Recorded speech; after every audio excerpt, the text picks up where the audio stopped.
श्री स्वामी चरित्र सारामृत त्रयोदशोऽध्यायः श्री गणेशाय नमः. शुक्लपक्षीचा शशिकर वाढे जैसा उत्तरोत्तर तैसे हे स्वामी चरित्र अध्यायाध्यायी वाढले. द्वादशाध्यायाचे अंती श्रीपाद भट्ट बाळप्पा प्रती कपटयुक्तीने फसू पाहती परी झाले व्यर्थची. खिन्न झाला चोळप्पा म्हणे श्रींची पूर्ण कृपा मजहुनी तया बाळप्पा प्रिय असे जाहला. वर्तले ऐसे वर्तमान बाळप्पा एकनिष्ठा धरून स्वामी सेवा रात्रंदिन अत्यानंदे करीतसे. स्वयंपाकाधिक करावयासी लज्जा वाटतसे त्यासी तया ते एके समयासी काय बोलती समर्थ. निर्लज्जासी सन्निध गुरु असे जाण निरंतरू ऐसे बोलता सद्गुरु बाळप्पा मनी समजला. अनेक उपाये करून शुद्ध केले बाळप्पाचे मन स्वामी विणे दैवत अन्य नसेची थोर या जगी. सेवेकऱ्या माझी वरिष्ठ सुंदराबाई होती तेथ तिने सेवेकऱ्यांस नित्य त्रास द्याव्या वर्थची.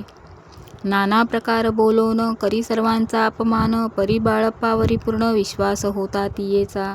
परी कोणे एके दिवशी मध्यरात्रीच्या समयासी लघुशंका लागता स्वामींसी बाळप्पा ते उठविले. श्रीतेंधरोनिया करी घेऊनी गेले बाहेरी पाहून ऐशी परी बाई अंतरी कोपली. म्हणे याने येऊन स्वामी केले आपणा अधीन माझे केले श्रेष्ठपण अपमान जाहला. तैपासूनी बाळप्पासी त्रास देते अहर्निशी गाऱ्हाणे सांगता समर्थांसी बाई ते शब्द ताडिती. अक्कलकोटी श्री समर्थ प्रथमता ज्यांचे घरी येत तो चोळप्पा विख्यात स्वामी भक्त जाहला. एक तपपर्यंत स्वामी सेवा तो करीत तयासी द्रव्यशा बहुद असे सांप्रत लागली. दिवाळीचा सण येत राजमंदिरा माजी समर्थ राहिले असता आनंदात. वर्तमान वर्तले कोण्या भक्ते समर्थांसी अर्पिले होते चंद्रहारासी सणानिमित्त त्या दिवशी अंगावरी घालावा. राणीची ये मनात विचार येता त्वरित सुंदराबाईसी बोलत चंद्रहार द्यावा की.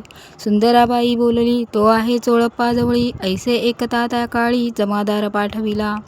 गंगूलाल जमादार चोळप्पाजवळी ये सत्वर म्हणे द्यावाजी चंद्रहार राणीसाहेब मागती. चोळप्पा बोले तयासी हार नाही आम्हापासी बाळप्पा ठेवतो तयासी तुम्ही मागून घ्यावा की. ऐसे ऐकूनी उत्तर गंगूलाल जमादार बाळप्पाजवळ येऊन सत्वर हार मागू लागला. बाळप्पा बोले उत्तर आपणापासी चंद्रहार परी चोळप्पाची त्यावर सत्ता असे सर्वस्वे. ऐसे ऐकूनी बोलणे जमादार पुसे चोळप्पा कारणे जबाब दिधला चोळप्पाने बाळप्पा देती तरी घेईचे. ऐसे भाषण ऐकून जमादार परतोन रूपमंदिरी येऊन वर्तमान सर्व सांगे. चोळप्पाची ऐकूनी कृती राग आला राणीप्रती. सुंदरबाईने ही गोष्टी तया विरुद्ध सांगितल्या. कारभार चोळप्पाचे करी जो होत आजवरी तो काढूनी त्यास दुरी करावे राणी म्हणत असे. पहिलेच होते बाईच्या मनी सहाय्य झाली आता राणी. सुंदराबाईचा गगनी हर्ष तेव्हा न समावे. चोळप्पाने आजवरी केली समर्थांची चाकरी धनप्राप्ती तया भारी समर्थ कृपेने होत असे. असो एके अवसरी काय झाली नवलपरी बैसली समर्थांची स्वारी भक्तमंडळी वेष्टित. एक वस्त्र तयावेळी पडले होते श्रीजवळी तयांची करुणिया झोळी समर्थे करी घेतली. अल्लक शब्द उच्चारिला म्हणती भिक्षा द्या आम्हाला तयावेळी सर्वत्राला आश्चर्य वाटले. झोळी घेतली समर्थे काय असे उणे तेथे जे जे दर्शना आले होते त्यांनी भिक्षा घातली. कोणी एक कोणी 2 रुपये टाकीती आणून न लागता एक क्षण 100वर गणती झाली. झोळी चोळप्पा ते देऊन समर्थ बोलले काय वचन चोळप्पा तुझे फिटले ऋण स्वस्त आता असावे. पाहून या द्रव्यासी आनंद झाला तयासी परीन आले मानसी श्रीचरणांतरले. तयासी झाले भास 2 पुढे काय झाले वर्तमान राणीच्या आज्ञेने शिपाई 2 स्वामींजवळी पातले. त्यांनी उठवून चोळप्पासी आपणा बैसले स्वामीपासी. चोळप्पाच्या मानसी दुःख फार जाहले. स्वामी पुढे वस्तू येती त्या शिपाई उचलिती चोळप्पा ते काही न देती. ने तेरी घेती हेरवणी चोळप्पासी दूर केले बाईसी बरे वाटले. ऐसे काही दिवस गेले बाळप्पा सेवा करिता ती. कोणे एके अवसरी सुंदराबाई बाळप्पावरी रागवून दुष्टोत्तरी ताडण करी बहुसाळ.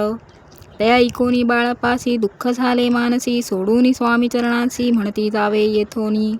ऐसा केला विचार चाहली असता रात्र, बाळप्पा गेले बिऱ्हाडावर खिन्न झाले मानसी. आज्ञा समर्थांची घेऊनी म्हणती जावे येथोनी, याकरिता दुसरे दिनी समर्थांजवळी पातले.